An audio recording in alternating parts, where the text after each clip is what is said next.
Sejam todos bem-vindos à nossa terceira entrevista da revista Jequitibá. Hoje nós convidamos, com muita honra, a professora doutora Lili Inwex, livre docente em pediatria pela Escola Paulista de Medicina, com linha de atuação em infectologia pediátrica e vacinologia. A professora é também membro da Comissão Permanente de Assessoramento em Imunizações da Secretaria da Saúde de São Paulo, membro do Comitê Técnico de Assessoramento em Imunizações do Ministério da Saúde e coordenadora do Centro de Referências para Imunobiológicos Especiais da Unifesp, o qual conduz atualmente os testes da vacina contra o coronavírus, em parceria com a Universidade de Oxford e a farmacêutica AstraZeneca. Primeiramente, professora, eu gostaria de agradecer imensamente a sua presença, a sua disponibilidade, tanto em nome da revista Jequitibá, quanto dos alunos e de toda a Escola Paulista de Medicina. Muito obrigada. Muito obrigada, Mariana. É um prazer estar aqui com vocês.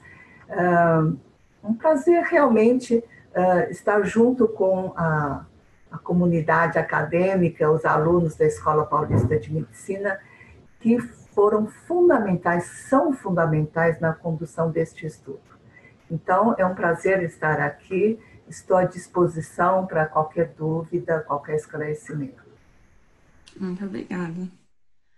Para começar a nossa entrevista, então, eu gostaria de começar com a seguinte pergunta. O principal objetivo da vacinação em massa é conferir a imunidade a uma parcela significativa da população. Nessa perspectiva, tornou-se muito comum o uso da expressão imunidade de rebanho. A senhora saberia dizer se estamos hoje, antes da vacinação, longe disso, tanto no Brasil como no mundo? Mariana, o principal objetivo de todos os estudos que estão sendo conduzidos no desenvolvimento das vacinas COVID, todos têm como objetivo primário, tá, o endpoint, o objetivo primário, a redução das infecções da doença COVID. Tá? Então, quando você faz um estudo desse porte, o seu objetivo primário é identificar quantos casos de COVID eu tenho no grupo vacinado contra quantos casos no grupo controle. Assim, se houver redução, né, dos casos de COVID no grupo vacinado, nós podemos dizer que a vacina apresentou eficácia. Tá? Então, a eficácia medida para os estudos de fase 3, que estão sendo conduzidas, uma fase antes da aprovação, eles têm como objetivo principal a eficácia da vacina contra casos de COVID sintomáticos. Todos esses estudos, quase todos, não medem se a vacina protege contra a transmissão. Então, eu posso ter uma vacina que protege contra a infecção, mas, por enquanto, eu não sei ainda o quanto ela protege contra a transmissão da doença. Tá? Por exemplo, quando a gente fez experimento em animal, né, vacinou-se um animal, o chimpanzé, né, o macaco, e ele foi... depois você coloca, estimula ele com coronavírus e vê que ele não adquire doença, pneumonia, mas ele continua transmitindo. Né? Então, isto quer dizer, eu posso ter uma vacina que protege, mas eu não sei o quanto ela evita a transmissão. Se eu não sei o quanto ela evita a transmissão, se eu não sei o quanto tempo dura esta proteção, é muito difícil você dizer que a vacina vai conferir imunidade de rebanho.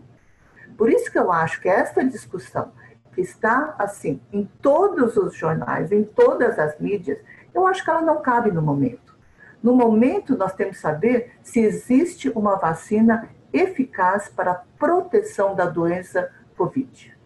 Tá? Esse é o objetivo. Tá? E não quando que ela vai dar uma imunidade de rebanho. Eu acho que é mais para frente nós podemos discutir isso. Porque hoje a gente não tem vacina, não sabemos qual é a quantidade de pessoas, que grupo que nós podemos vacinar, né? Se nós vamos ter vacina para qual parcela da população, né? E depois, então, se nós nem temos isso ainda, como falar da imunidade rebanho? Então, eu acho que o principal nesse momento é ter uma vacina segura e eficaz na prevenção da doença. Nossa, professor, é muito bem colocado, porque é uma grande dúvida nossa, aluno de toda a população, realmente, essa questão da transmissão, se seria apenas a imunidade, aquele que está vacinado, ou se realmente impediria a transmissão.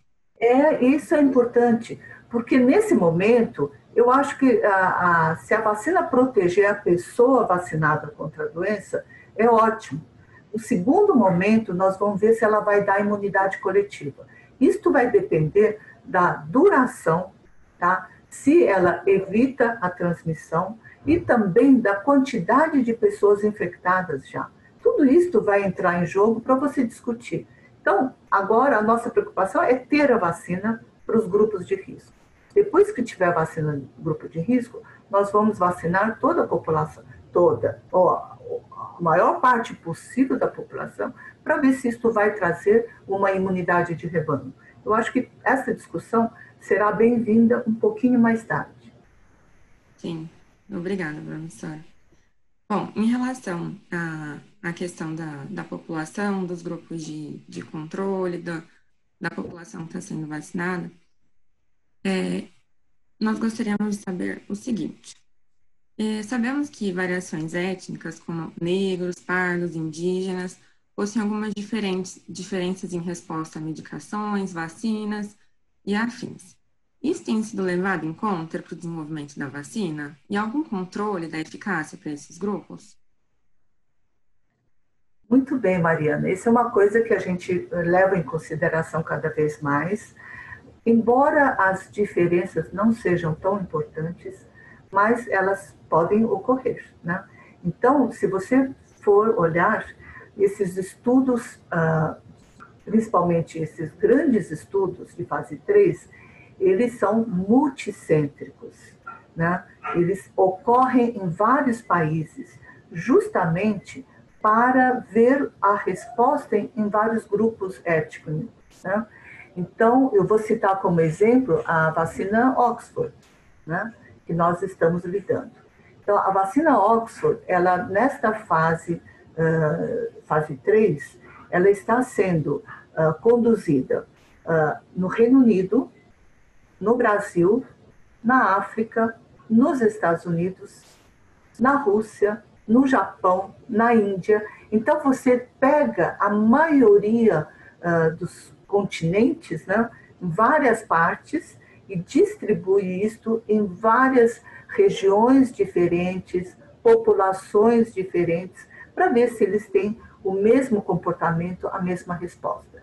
Então, hoje em dia, geralmente a gente tenta assim, variar bastante a população vacinada para ver se tem alguma diferença. Muito bem isso. Certo, muito, muito interessante. Em relação também a esses grupos, nós gostaríamos de saber a respeito dos grupos de risco. Porque, segundo alguns dados divulgados, é muito baixa a porcentagem dos voluntários do grupo de testagem da vacina que são idosos ou que pertencem a esse chamado grupo de risco. Então, seria necessário que aqueles que pertencem a esse grupo esperem resultados mais precisos para que se possam vacinar? É assim, Mariano, quando a gente começa um estudo clínico, né, principalmente estudos grandes, assim, que já passam para a população em geral, normalmente você começa com adultos saudáveis, tá? O primeiro grupo a ser avaliado são adultos saudáveis. Se tudo correr bem com adultos saudáveis, você passa o estudo para outros grupos. Então, vamos citar, por exemplo, o nosso caso. A gente começou entre 15 a 55 anos, né? Depois, na fase 2, esta faixa etária foi estendida. Então, de 55 a 69, tá? Se tudo correr bem, nós vamos passar para acima de 70. Então, é uma coisa que vem caminhando, né, escalonado. Por quê? Porque você tem assim, a segurança num grupo de adultos jovens saudáveis. Se tudo correr bem com adulto jovem saudável, nós vamos caminhar para outros grupos. Tá? Por isso que os idosos foram incluídos mais tarde, né? por segurança. Né? Então, no total, você tem mais adultos jovens do que idosos. Mas isso é uma questão de tempo. Agora a gente vai incluir, nós já incluímos bastante adultos. Depois, os estudos de Covid vão passar para a fase pediátrica. Ano que vem começam os estudos na faixa etária pediátrica. Tá? Então, é assim que caminham os estudos. É uma coisa de segurança em primeiro lugar. Né? Então, eu vou caminhando com as diferentes faixas etárias. Algumas doenças são inerentes à população pediátrica. Então, já vou começar o estudo na população pediátrica. Por exemplo, rotavírus. Rotavírus é doença de criança pequena. Né? E eu dou a vacina de rotavírus até 2 anos de idade. Então, minha população-alvo são as crianças pequenas. Aqui não, são os adultos e os que adoecem muito são os idosos. Mas eu não posso começar o estudo no idoso. Eu tenho que ir até chegar a eles. Tá? É assim que a gente tem feito. Mas isso não impede de eu fazer, por exemplo, estudos de imunogenicidade, né, também. Bom, enfim, é assim que caminham os estudos. Por isso que os idosos entraram depois. Fez muito sentido. Sempre prezando pela saúde, pelo cuidado, isso é imprescindível mesmo. Isso. Agora, a respeito da rapidez desse desenvolvimento da vacina contra o SARS-CoV. Isso tem despertado na população algumas dúvidas referentes à sua eficácia em comparação a algumas vacinas que levaram anos e anos para serem desenvolvidas. Como que a senhora explicaria esse desenvolvimento tão rápido? Isso seria mesmo um motivo de preocupação? Mariana, é assim, você tem uma pandemia matando milhares, milhões de pessoas, tá? Você tem uma necessidade epidemiológica imensa, né? Uma doença com essa devastação imensa. Então, o que se fez, o que tem de muito peculiar agora no desenvolvimento das vacinas? É que agora, nesta urgência, muitos se uniram para fazer a vacina. Tá? O apoio financeiro é enorme, o apoio de todos, as indústrias se juntaram para fazer uma vacina. Então, isto já parte de uma coisa assim, importantíssima. Você tem apoio para fazer. Você não precisa esperar anos para conseguir um financiamento para isso ou aquilo já. O apoio foi enorme. Né? E criou-se entidades justamente para apoiar, para facilitar o desenvolvimento de vacinas. E, fora isto, o modo de desenvolver a vacina foi diferente. Então, para simplificar, vacinas em geral, a gente leva muitos anos para fazer uma vacina, tá? Todo mundo diz, classicamente, que a vacina mais curta que saiu foi de cachumba, que levou 5 anos, mas nós temos vacinas que levaram 20 anos, né? Febre amarela, dengue, etc. Então, em média, 10 anos para desenvolver uma vacina, começando do zero. Tá? O que ocorreu nesse caso, no caso Covid? Não é que nós partimos do zero, exatamente do zero. Né? A gente tinha já, a ciência evoluiu muito nesse tempo. Né? Quando as coisas correram muito rápidas, a doença foi identificada em Wuhan em dezembro, em janeiro a gente tinha identificado o vírus e todo o seu sequenciamento. Se você tem um sequenciamento, isso já vai te permitir a fazer vacina, né? A pensar numa vacina. Então, a gente não partiu do zero. Né? É um coronavírus, então nós já tínhamos 2 coronavírus anteriores, o SARS-CoV e o MERS-CoV, né? CoV de coronavírus. Então, foram doenças assim com alta mortalidade, alta morbidade, e que já se começou a desenvolver vacinas contra o SARS-CoV, o primeiro, tá? E o MERS-CoV. Então, nós já tínhamos uma experiência anterior, né? O que se fez? Trocou o coronavírus. Tirou o MERS, colocou esse SARS-CoV-2. Né? E assim você ganhou muito tempo. Né? Mesmo a vacina da Pfizer, que é RNA mensageiro, não foi da noite para o dia que surgiu o RNA. Os pesquisadores já vinham trabalhando no RNA mensageiro há muito tempo para uma outra coisa. Quando surgiu o coronavírus, pegou esta metodologia, esta plataforma de RNA mensageiro e colocou para o corona. Tá? Então, esta é uma coisa importante lembrar, que a ciência foi colocada a favor da vacina. Todo o conhecimento anterior foi utilizado para a vacina. A outra coisa que modifica e que dá rapidez, celeridade no desenvolvimento da vacina é que você tem no desenvolvimento normal, você tem a fase pré-clínica, né? Modelo animal, por exemplo, depois passa para a fase clínica em humanos, fase 1, fase 2 e fase 3. Né? Então, aos poucos, você vai aumentando o número de pessoas. Fase 1, segurança, depois 2, escalonamento, doses, imunogenicidade, até a fase assim, de grande eficácia em população tal, fase 3. O que ocorre agora no desenvolvimento das vacinas Covid? Você começa a sobrepor as fases. Então, em vez de esperar terminar a fase 1 para depois... Eu já faço fase 1 e 2, enquanto um corre, estou conduzindo o outro. Eu estou esperando resultados deste. Fase 1, 2 e 3, então, enquanto um está saindo, a gente está conduzindo o outro. Tá? Estudar uma rapidez muito, muito mais acelerada. Tá? E é por isso que a gente conseguiu fazer vacinas em tão curto espaço de tempo. Nossa, realmente é a situação emergencial que requer, né? Requer todos os esforços e todos juntos para ter uma vacina. Todos juntos. Quem dera a ciência tivesse todo esse apoio sempre, né, professora? Exato, sempre. E olha, a dedicação das pessoas é uma coisa impressionante.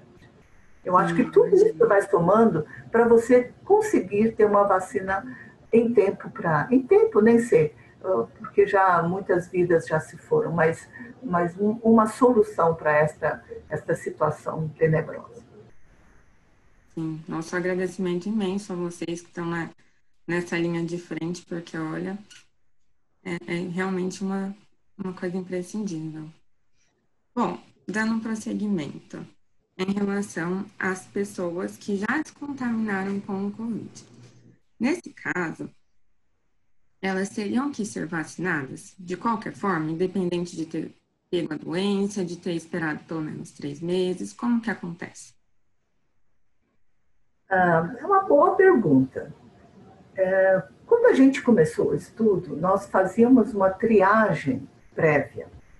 Quem já tivesse anticorpos para SARS-CoV, quem já teve a doença, não entraria no estudo, tá?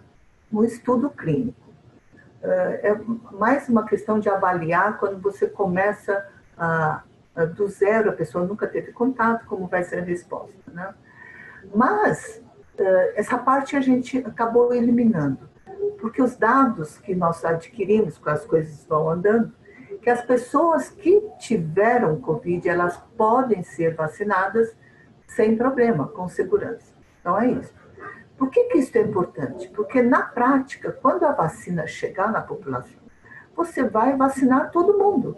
Então eu vou pegar todos acima de 60 anos. Não, ninguém vai fazer sorologia, ninguém vai perguntar à pessoa, você já teve a doença? Né? Ou muitas vezes ele teve doença e não sabe. Então, o que a gente sabe? A segurança em dar a vacina em quem já teve doença. Tá? Então, na prática, vai acontecer isso. Nós vamos vacinar todo mundo, quem teve e quem não teve. A segunda pergunta é, quem teve precisa vacinar? Né? A segunda pergunta é esta. Já tive Covid, preciso vacinar? Isto ainda é meio controverso, porque nós não conhecemos a doença com profundidade, e o que a gente sabe até agora é que mesmo as pessoas que tiveram doença, passa alguns meses, os anticorpos caem.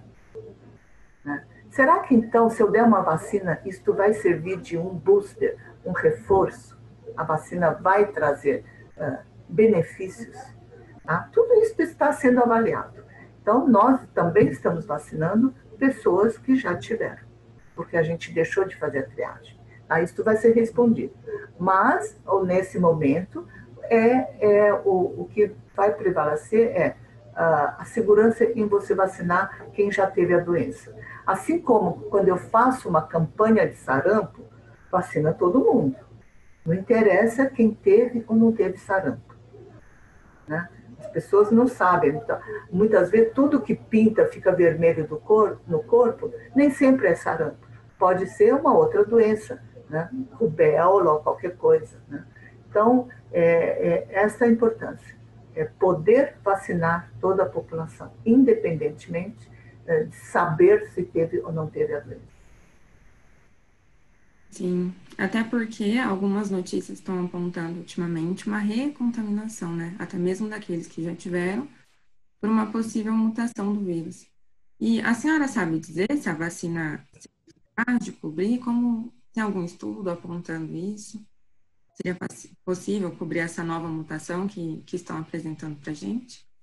Então, está se falando na nova mutação, etc. Por enquanto, não tem, a vacina parece cobrir, né? A gente não tem grandes dados ainda, é uma coisa muito nova para você dizer alguma coisa sobre isso. Mas todos estão sendo vacinados e vamos ver qual vai ser o impacto. Né? Mas a vacina deve cobrir. Que bom. Bom, agora nós vamos para um eixo um pouquinho mais relacionado ao estudo da Oxford, da AstraZeneca, que está sendo realizado em parceria com a Unifesp. Bom, inicialmente, eu gostaria de saber como que se iniciou essa parceria entre a AstraZeneca, a Universidade de Oxford e o Centro de Pesquisa no Brasil, em especial o da Unifesp. O CRI Unifesp ele foi fundado em 95, então tem 25 anos. O que é um CRI? O CRI é um Centro de Referência para Imunobiológicos Especiais. Então, ele não é um centro de saúde, uma sala de vacinação. Ele vai cuidar, como são imunobiológicos especiais, atende uma população especial que requer proteção com imunobiológicos especiais que não estão na rede pública, nos postos de saúde em geral. Então, a gente começou a lidar com uma população especial que requer cuidados especiais, como, por exemplo, transplantados, imunodeprimidos ou, assim, prematuros, todo tipo de situações especiais de vacinação, né? Quem tem alergia a alguma coisa, etc. E, então, é um centro de imunização voltado para isso. E, além disso, é um centro que dá ensino, né? Então, todo o ensino da imunização passa aqui no CRI. Então, quando os alunos passam aqui, os residentes passam, etc. E pesquisas passam aqui. Né? Então, pesquisas acadêmicas, muitas teses, etc. E, nesse caminho, nós começamos a fazer pesquisas, ensaios clínicos de novas vacinas. Então, desde o ano 2000, né, a gente faz isso, 2000, 2020, então há quase 20 anos que nós fazemos ensaios clínicos de novas vacinas. Eu posso citar a vacina de rotavírus, pneumo 13, zoster, meningo B, entre várias outras, O CRI conduziu estudos assim. Então, quando Oxford, que estava na sua... os estudos eram feitos exclusivamente em Oxford, e ele precisava expandir os estudos, fase 3, sair de Oxford e ir para outro país, lembrou-se da gente e veio para cá, né? E eu recebi isto com muita honra. Acho que isto realmente é uma honra a gente poder participar no desenvolvimento de uma vacina tão importante. E, nesse sentido, a escola toda, a Unifesp, não foi o CRI que entrou no desenvolvimento desse estudo clínico. A Unifesp participou disso ativamente. Tá? Então, a gente tem um espaço aqui cedido pela diretoria do campus, a reitoria com todo o apoio, todos os colegas ajudando muito. Então, ela veio para cá e nós procuramos fazer a Unifesp da melhor forma possível. Eu acho que no que dependeu da gente, o estudo foi adiante e muitos dados o Brasil poderá contribuir para o estudo. Então, o centro coordenador é a Unifesp. Nós começamos com mais 2 centros no Rio e na Bahia, IDOR Rio e IDOR Bahia, e depois mais outros 3 centros em Natal, Porto Alegre, tá? Faculdade de Medicina em Porto Alegre e Santa Maria. Então, no total, somos 6 centros conduzindo o estudo fase 3 da Universidade Oxford, em parceria com a AstraZeneca.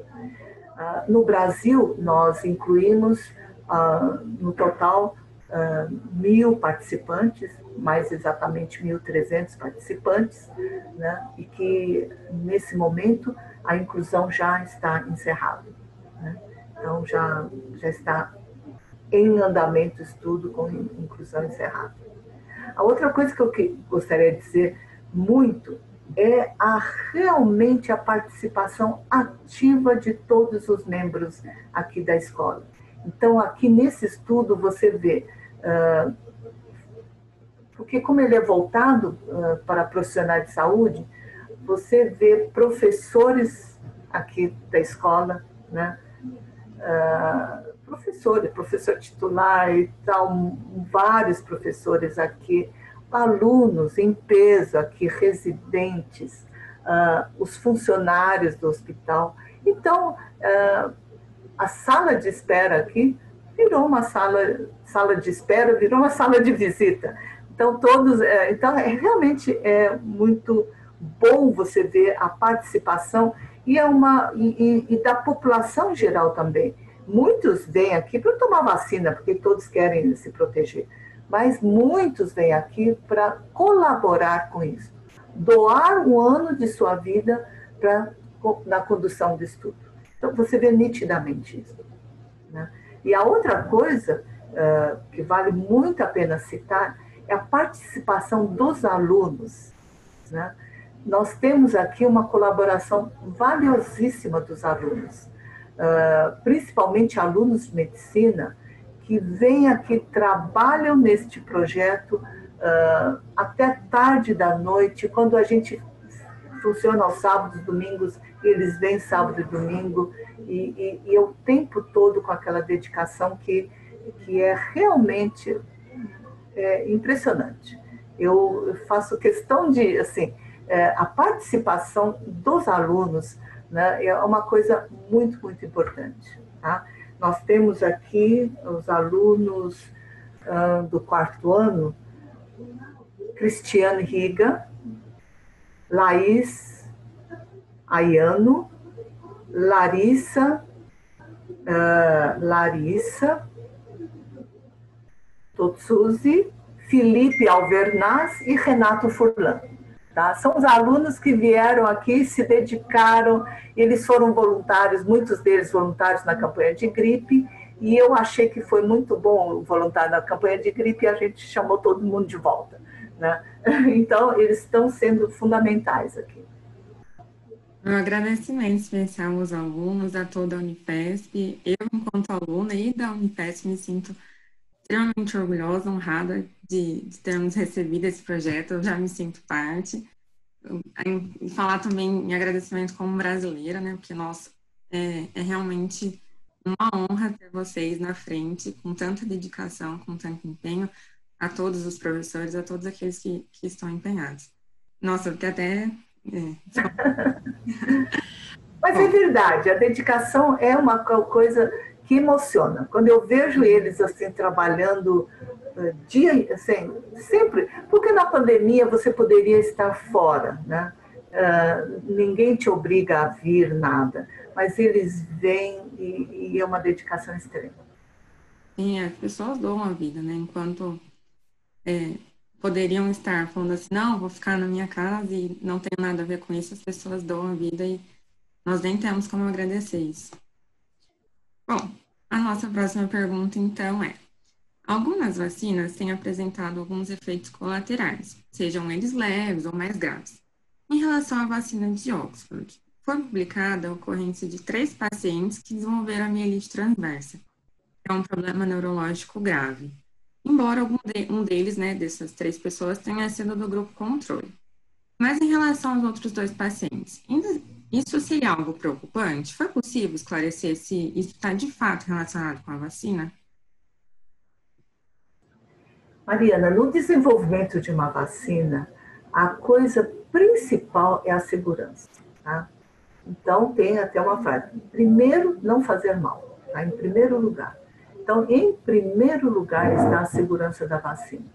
Então, para isto, para avaliar a segurança da vacina, nós, num subgrupo de participantes, a gente começou com um diário eletrônico, né?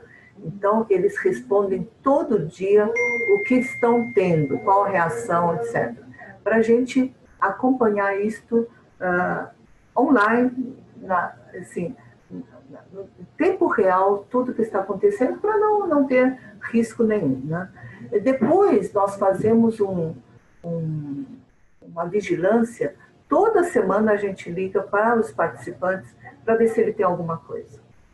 Tá? Então, toda a segurança da vacina, ele está sendo acompanhado o tempo todo. Então, se ele internou porque quebrou a perna, para mim interessa. Será que quebrar a perna é a vacina que dá isso? Né? Ou ele internou porque teve infarto.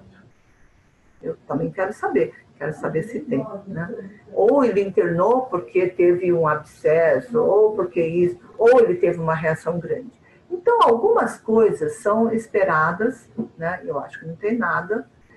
E outras coisas, quando aparece alguma coisa muito estranha, o que é isso? Mielite? Esquisito. Então, a gente encaminha, o tempo todo o estudo é seguido por um comitê chamado DSMB, Data Safety Monitoring Board. Tá? Então, é um comitê externo de monitoramento de dados de segurança. Tá? Ele é chamado comitê externo porque ele não pertence a ninguém. Não é de Oxford, não é da escola, não é de ninguém. É um grupo internacional de especialistas, né, que vão acompanhar o estudo, né, e avaliar a segurança. Então, nesse caso, quando tem um caso estranho, suspeito, a gente chama de evento adverso suspeito, não esperado, tá? Este caso vai para o DSMB. Né? E o DSMB, o que faz? Para o estudo e começa a analisar.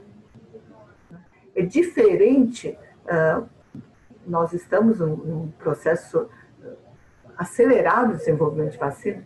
Então, quando você tem uma suspeita, para. Aí eu vou analisar. Não é assim.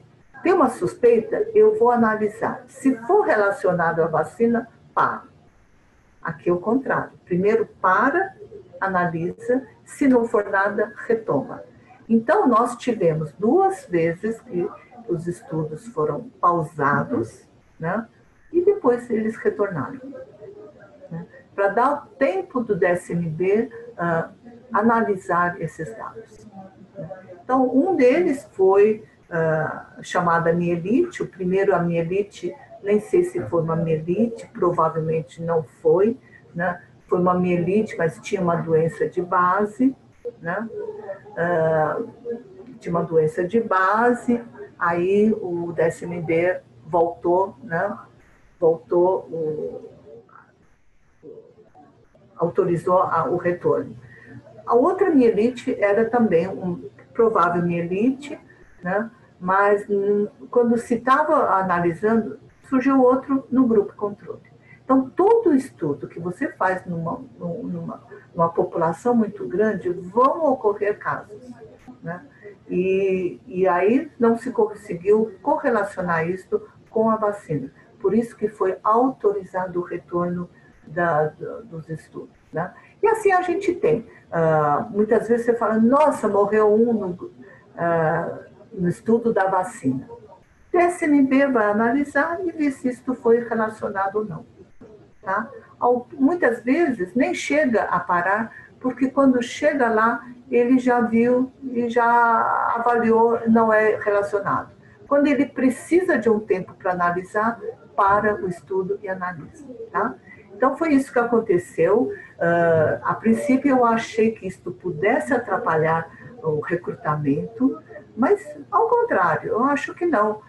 Pelo menos aqui na escola, né, não atrapalhou em nada e os estudos continuaram.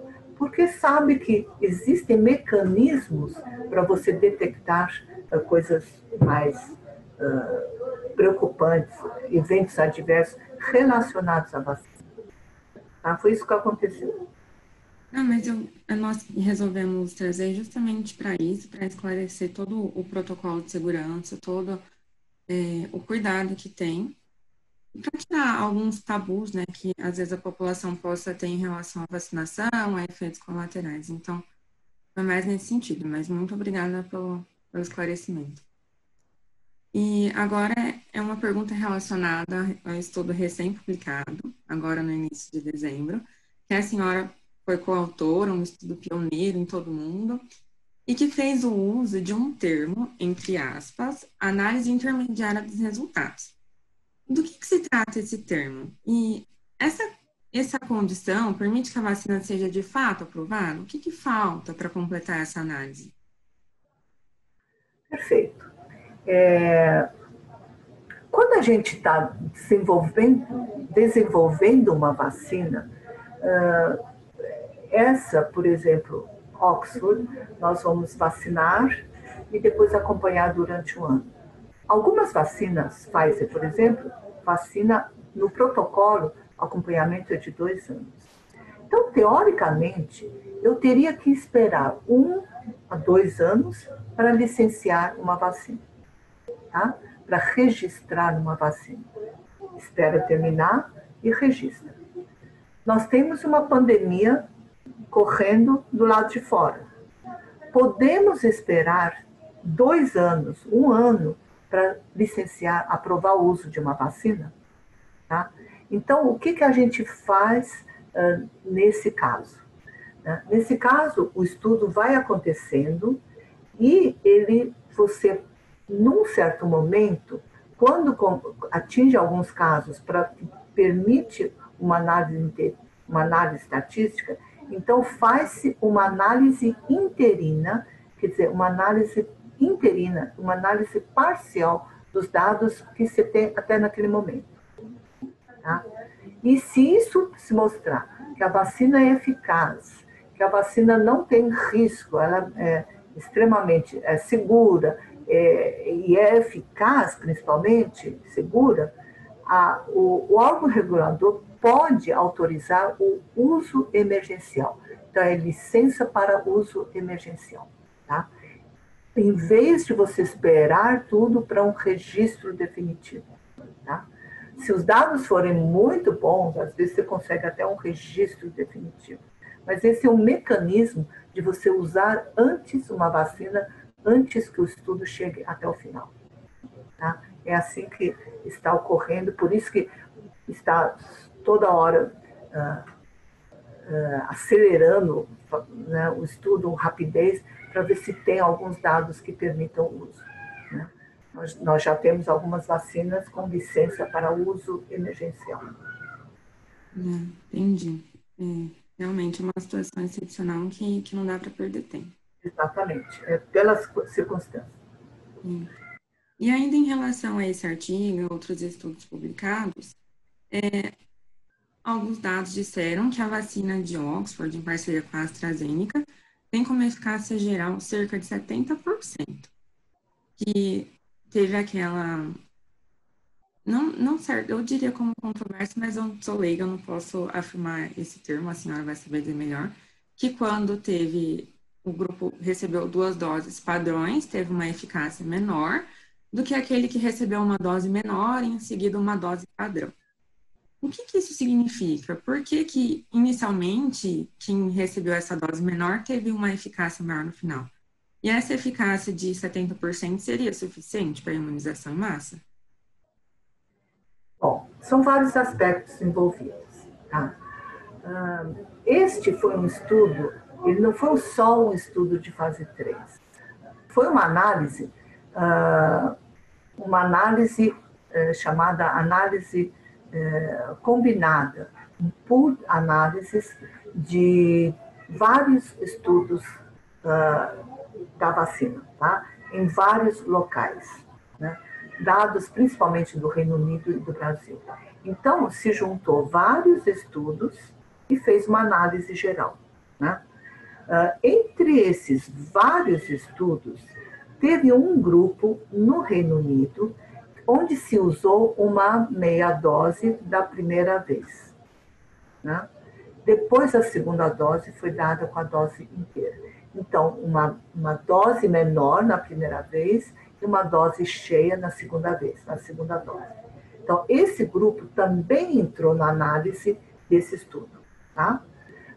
E o que se viu é que esse grupo teve uma eficácia maior, né, de 90%. Então, por que isto ocorreu?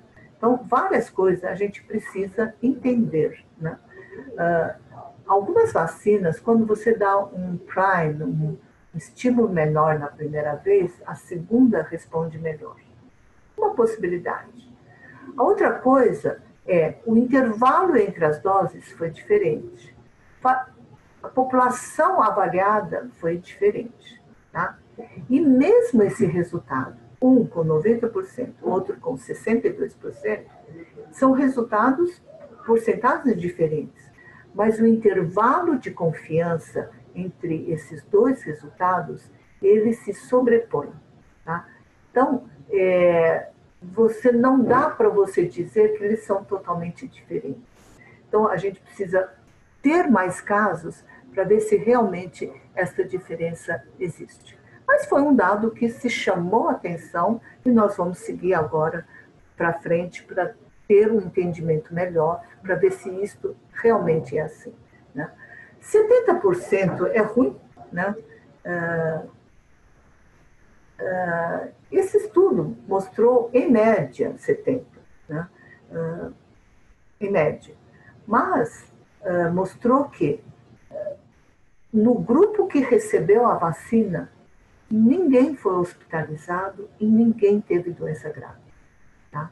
Todos os casos graves ocorreram no grupo não vacinado.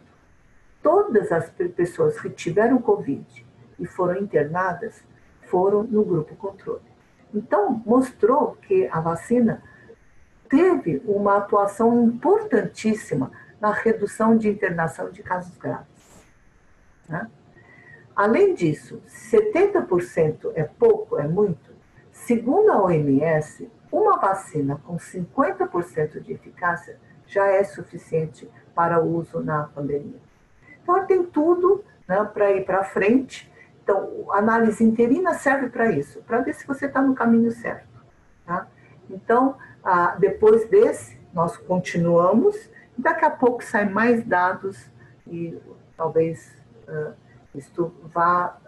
o laboratório não solicitou ainda o uso emergencial, acho que com mais dados, com dados mais robustos, talvez isso aconteça. Mas foi isso que aconteceu, né? Então, é o valor de uma análise interina. Certo. Obrigada pelo esclarecimento. Agora, umas perguntas um pouco mais pessoais, mas não menos importantes e também não menos interessantes. Nós gostaríamos de saber como que é atuar diretamente no desenvolvimento de novas vacinas, nesses estudos pioneiros? Como? Como tem sido estar na linha de frente? Como que tem sido a sua rotina de trabalho em relação ao que era? Conta um pouquinho para a gente a respeito disso. Quando eu aceitei isto, eu acho que ele tem a cara nossa. Tá? É uma vacina para um grupo de pessoas, adultos, profissionais da área de saúde. Eu acho que tem tudo para poder ocorrer aqui. Tá? Então, o Brasil pode aceitar este tipo de estudo e a escola tem condições de conduzir esse tipo de estudo. E eu não digo por mim, mas a equipe toda entendeu isto como uma missão número 1 da vida. Então, eu acho que todos estão aqui o tempo integral, dedicação exclusiva. Né? Nesse momento, eu não faço outra coisa. Larguei a clínica, larguei, né, não sei o quê, nós estamos totalmente envolvidos. Né? Eu acho que isto realmente, ninguém trabalha aqui por, bateu ponto, foi embora, não, é outro tipo. Então, eu acho que isto é um privilégio, realmente, participar, poder contribuir para o desenvolvimento da vacina. Amanhã a gente vai trazer a vacina para cá e poder dizer que a escola contribuiu para isso. Acho que todos aqui do CRI, a equipe são mais de 60 pessoas, né, envolvidas e muito envolvidas. Né? Eu acho que para nós é um privilégio, um prazer estar assim, cansativo, mas nós estamos na linha de frente e eu acho que a batalha vai dar certo, sim. Vai dar certo. Foi muito bom. Com certeza. Mais uma vez, a senhora provando o quanto vocês são especiais e o quanto merecem o reconhecimento de toda a nação. Bom, e para encerrar, qual que a senhora acredita que seja o grande legado dessa pandemia para a ciência e para a saúde, mais especificamente? Bom, o grande legado da pandemia, a pandemia trouxe muita coisa ruim, mas trouxe também, eu acho que na nossa área, realmente a união que houve para enfrentar um inimigo comum. Né? Então, todos, eu acho que isso é um problema humanitário. Né? Problema humanitário. Todos estão empenhados em ter alguma coisa que possa trazer uma solução. E quando a vacina chegar, o outro problema é fazer com que ela seja acessível a todos. Né? Nós já estamos vendo quem conseguiu já adquirir vacinas assim, com preço, né, tal, cada um começa a assegurar a vacinação da sua população. Mas também existe um movimento muito grande para assegurar que esta vacina seja dada para toda a população, mesmo aqueles países em desenvolvimento ainda, que não possam adquirir a vacina num custo elevado, mas de uma certa forma também chegará a eles essa possibilidade de imunizar. Eu acho que este é um esforço único que uniu o mundo todo em prol de um objetivo comum. Acho que é isso aí. E a ciência você consegue acelerar muita coisa com isso. Vamos torcer e acreditar que isso vai permanecer sempre, né, professora? Porque realmente, quando a gente une forças, tudo fica mais leve, tudo fica mais fluido. Bom, então é isso. Agradecer muitíssimo mais uma vez a sua presença, a sua participação, a sua disponibilidade. É uma imensa honra para nós, meros alunos de medicina, tê-la aqui na nossa revista. E eu espero que todos possam aproveitar, esclarecer um pouquinho das dúvidas. Então, um grande abraço a todos que estão aí na linha de frente, aos alunos, aos voluntários, a toda a equipe. Nosso imenso agradecimento a vocês, professora. Muito obrigada. Muito obrigada pelo convite, é um prazer estar aqui com vocês e muito louvável esta iniciativa, né, de fazer, divulgar um pouco da ciência, né, divulgar alguma coisa que possa ajudar as pessoas no dia a dia. Tá? Parabéns, Mariana. Parabéns. Obrigada, Um prazer. professora. Igualmente, é um prazer tê-la aqui.